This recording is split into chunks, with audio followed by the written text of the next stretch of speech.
क्या शिक्षा मंत्री धर्मेंद्र प्रधान के इस्तीफे की मांग अब सिर्फ छात्रों की मांग रह गई है? क्या जंतर मंतर पर चल रहा आंदोलन अब राष्ट्रीय आंदोलन का रूप ले रहा है? और क्या यही वजह है कि अब देश के बड़े राजनीतिक नेता, अभिनेता और सामाजिक कार्यकर्ता लगातार इस आंदोलन में पहुंच रहे हैं? आज आम आदमी पार्टी के राष्ट्रीय संयोजक अरविंद केजरीवाल भी जंतर मंतर पहुंचकर पर्यावरण कार्यकर्ता सोनम वांगचुक और आंदोलनकारियों से मुलाकात करेंगे। लेकिन एक सवाल है, आखिर ऐसा क्या है इस आंदोलन में कि हर दिन कोई नया चेहरा इसके समर्थन में खड़ा हो रहा है? नमस्कार, आप देख रहे हैं न्यूज़ आई, मैं हूं आपके साथ काजल चौधरी। दिल्ली के जंतर मंतर पर पिछले कई दिनों से कॉकरोच जनता पार्टी और छात्र प्रदर्शनकारी कथित परीक्षा अनियमितताओं और पेपर लीक के मुद्दे पर प्रदर्शन कर रहे हैं। मुख्य मांग है कि केंद्रीय शिक्षा मंत्री धर्मेंद्र प्रधान का इस्तीफा, परीक्षा प्रणाली में सुधार, छात्रों के लिए जवाबदेही तय करना। प्रसिद्ध इंजीनियर, शिक्षाविद और पर्यावरण कार्यकर्ता सोनम वांगचुक इस आंदोलन के समर्थन में अनिश्चितकालीन भूख हड़ताल पर बैठे हैं। उन्होंने कहा है कि ये सिर्फ एक राजनीतिक मुद्दा नहीं बल्कि देश के करोड़ों छात्रों के भविष्य का सवाल है। अब इस आंदोलन को बड़ा राजनीतिक समर्थन मिलने जा रहा है। आम आदमी पार्टी के राष्ट्रीय संयोजक अरविंद केजरीवाल ने घोषणा की है कि वो खुद जंतर मंतर जाकर आंदोलनकारियों का समर्थन करेंगे।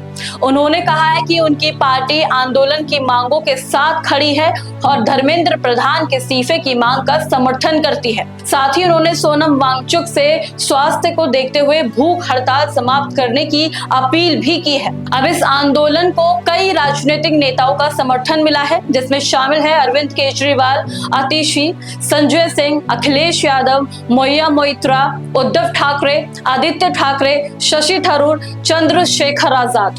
अब इन नेताओं ने अलग अलग समय पर आंदोलन के समर्थन में बयान या फिर प्रदर्शन स्थल पर पहुंचकर एकजुटता दिखाई है। राजनीति के अलावा मनोरंजन जगत से भी कई लोगों ने समर्थन जताया है, जिसमें प्रमुख नाम है अतुल कुलकर्णी, जो एक दिन की भूख हड़ताल का ऐलान भी कर चुके हैं। नसीरुद्दीन शाह, ओमी वैद, जो 3 इडियट्स में अभिनेता थे, जीनत अमान। सोशल मीडिया पर इस आंदोलन को लेकर लाखों पोस्ट की जा रही है। कई छात्र अपने अनुभव साझा कर रहे हैं, कई लोग सरकार से जवाब मांग रहे हैं। अब दूसरी ओर कई लोग इस आंदोलन का विरोध भी कर रहे हैं और इसे राजनीति बता रहे हैं। अब यानी सोशल मीडिया पर बहस लगातार तेज हो रही है।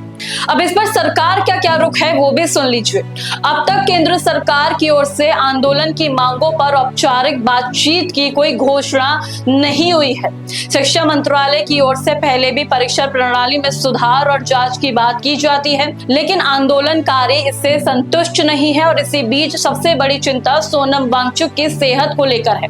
लगातार भूख हड़ताल की वजह से उनकी तबियत को लेकर चिंता बढ़ गई है।